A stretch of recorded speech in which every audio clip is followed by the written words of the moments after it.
Hi friends, welcome to Krish kitchen. இன்றைக்கி நம்மளோட சேனலில் ரொம்ப சூப்பரான ரெசிபி பொங்கல் ரெசிபி பார்க்க போகிறோம். சக்கரை பொங்கல். நமக்கு இப்போ பொங்கல் ஃபெஸ்டிவல் வந்துருச்சு இல்லையா, அதனால் சக்கரை பொங்கல் என்னோடய ஸ்டைலில் எப்படி பண்ணுறதுன்னு பண்ணி காட்ட போகிறேன். அதுக்கு நான் இன்றைக்கி இந்த டம்ளருக்கு 1 டம்ளர் அளவுக்கு பச்சரிசி எடுத்து வச்சுருக்கேன். பச்சரிசியை நல்லா க்ளீன் பண்ணி எடுத்துக்கோங்க. 1/2 டம்ளருக்கு கொஞ்சம் கம்மியாக பாசிப்பருப்பு எடுத்திருக்கேன். ஸோ 1 டம்ளர் அளவுக்கு பச்சரிசினா 1/2 டம்ளருக்கு கொஞ்சம் கம்மியாக பாசிப்பருப்பு எடுத்துக்கோங்க. ஃபஸ்ட்டு பாசிப்பருப்பை நான் வறுத்துற போகிறேன். பாசிப்பருப்பை வறுத்து அதுக்கப்புறமா நீங்கள் சக்கரை பொங்கல் செஞ்சிங்கன்னா பொங்கல் ரொம்ப டேஸ்ட்டாக இருக்கும். இது ஒரு டிப்ஸு, கண்டிப்பாக இதை ஃபாலோ பண்ணி பாருங்கள் இந்த பொங்கலுக்கு. ஸோ இந்தளவு கோல்டன் ப்ரௌன் ஆனதுக்கப்புறமா நம்ம எடுத்து வச்சுருக்கிற பச்சரிசியும் சேர்த்து இதை நல்லா கழுவி எடுத்துக்கோங்க. கழுவிட்டு இதை நான் ஒரு குக்கரில் சேர்த்துடுறேன்.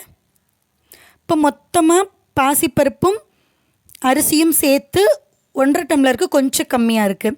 இதுக்கு நான் 4 டம்ளர், அந்த மெஷரிங் டம்ளரில் 4 டம்ளர் அளவுக்கு தண்ணியும் 1 டம்ளர் பாலும் சேர்த்துக்கிறேன்.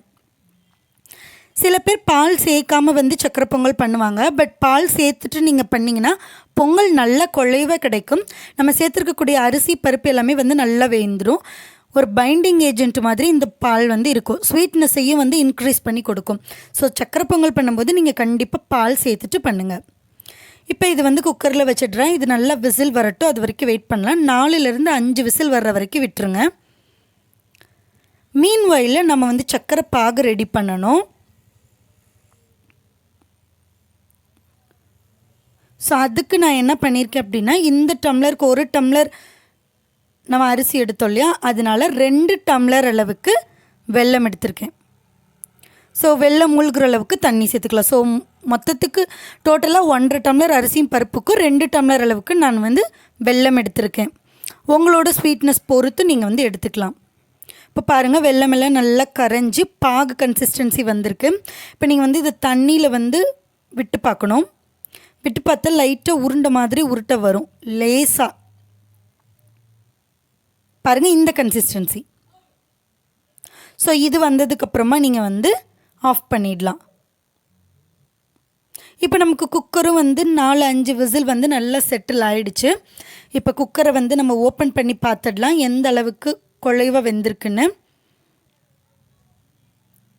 பாருங்கள், நல்லா வெந்துருச்சு அரிசியும் பருப்பும். பச்சரிசி நார்மலாகவே சீக்கிரமே வெந்துடும். நீங்கள் எவ்வளோ தண்ணி ஊற்றினா கூட அதை உறிஞ்சிடும். இந்த ஸ்டேஜில் ஏலக்காய் தூள் நான் சேர்த்துக்கிறேன். 1 ஸ்பூன் அளவுக்கு ஏலக்காய் தூள். கிஸ்மிஸ் முந்திரியை நெய்யில் வறுத்து நான் வச்சுருக்கேன் இந்த மாதிரி. அதை இப்போவே சேர்த்துடலாம்.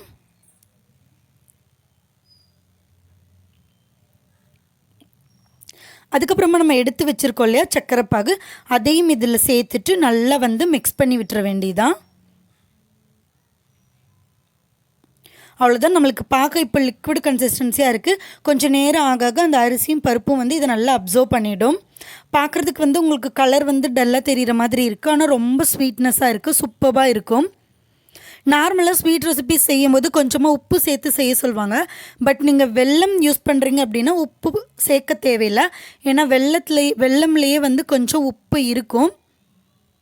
இப்போ உங்களுக்கு பொங்கலுக்கு எந்த அளவுக்கு நெய் வேணுமோ அந்த நெய் எல்லாமே இதில் ஊற்றிட வேண்டியதான். அவ்வளோதான், நம்மளுக்கு சுவையான சக்கரை பொங்கல் ரெடி ஆயிடுச்சு. கண்டிப்பாக இந்த மெத்தடில் இந்த பொங்கலுக்கு நீங்கள் ட்ரை பண்ணி பாருங்கள்.